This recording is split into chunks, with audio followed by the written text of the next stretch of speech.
Mrs. Gandhi and myself. Moraji Desai. Ah, you want to know about Moraji Bhai? You've been dying to tell that story, haven't you? I've got 2 or 3 stories about Moraji Bhai.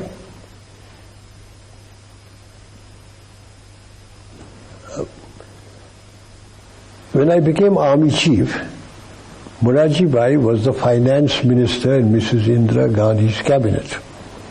Then he became prime minister. Mrs. Gandhi lost the election, he became prime minister. One day he said, I believe you drink. So I said, yes, I have. You mustn't drink. Very bad for you. So I said, Prime Minister. I come to my Prime Minister, he said, you mustn't drink. I go to a party and I talk to a pretty girl. My wife says, you mustn't talk to her. I'm a field marshal, is life worth living?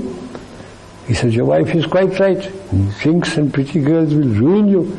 I said, they haven't ruined me so far.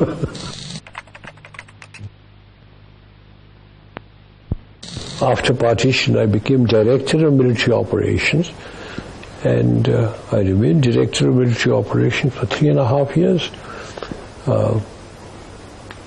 I was sent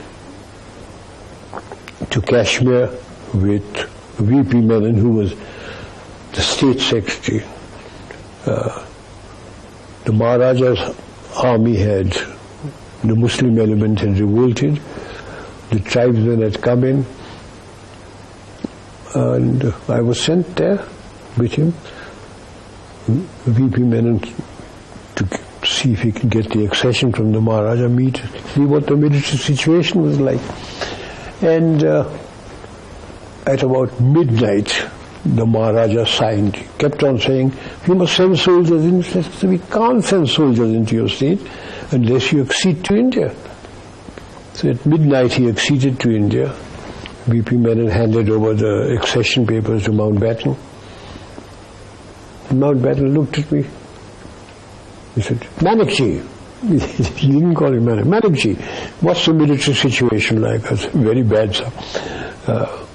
The tribesmen are busy looting and raping about 9 kilometers away from Srinagar and the airfield. If they once get in, we've lost Kashmir, because we won't be able to fly troops in, etc. So he looked at Nehru, and Nehru talked and all, until Sardar Patel lost his temper. He said, Jawaharlal, do you want Kashmir or do you want to hand it over? He said, of course, Kashmir is ours now. So he said, will you issue orders? And before he could issue orders, Sardar Patel said, you have received your orders. So I walked out, and we started flying troops into Kashmir. What was your relationship with Sardar Patel like? Sardar Patel was Home Minister, and I had a good relationship with him. Every morning,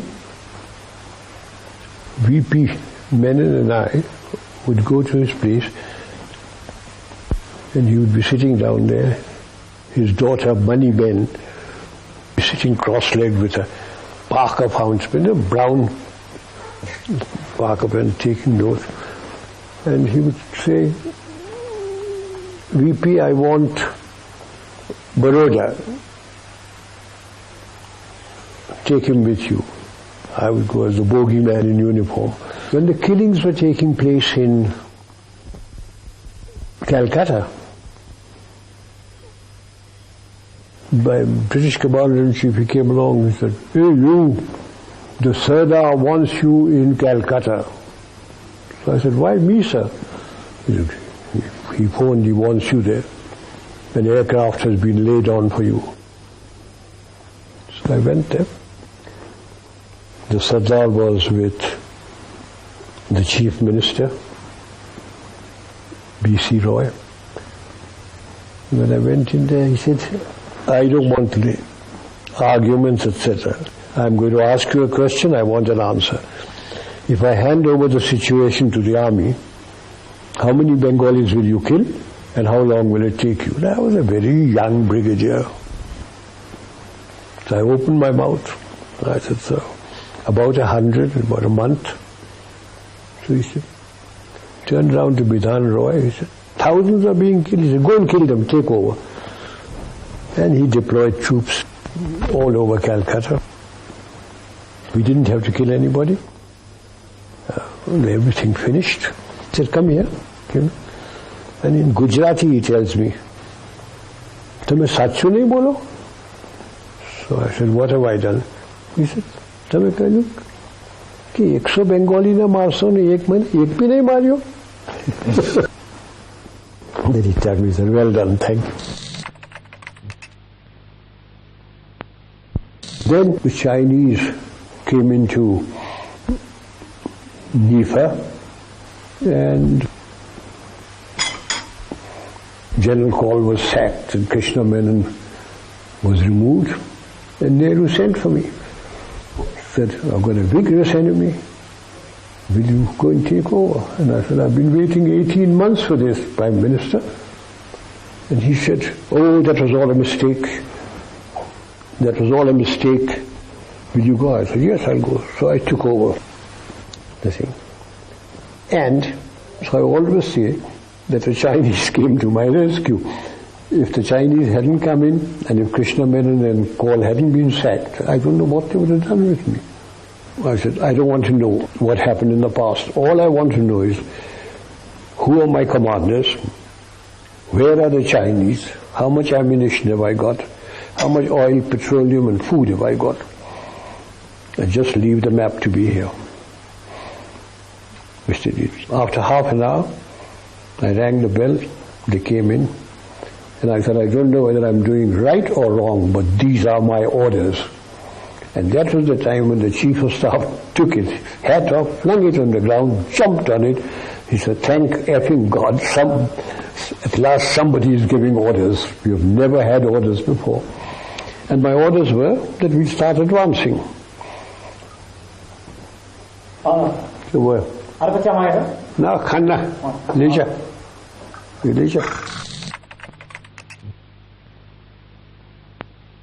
So Sam, tell me about when you joined the Gurkhas.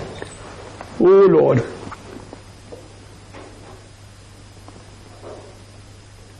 In the Indian Army, there were 10 regiments of Gurkhas. So when India got independence, like the Pakistan, people went to Pakistan, certain regiments went to Her Majesty's Gurkhas and certain regiments remained in India. But there was a treaty between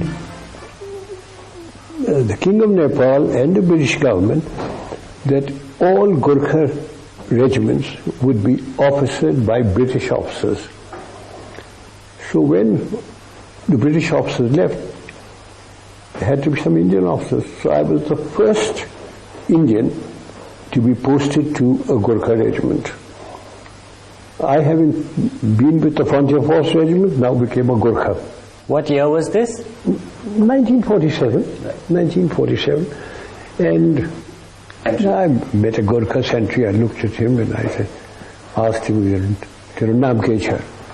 And he said, Har ka Bahadur Guru. Then I looked at him, Mera naam kya hai? And he thought and he said, Sam Bahadur. I became Sam Bahadur.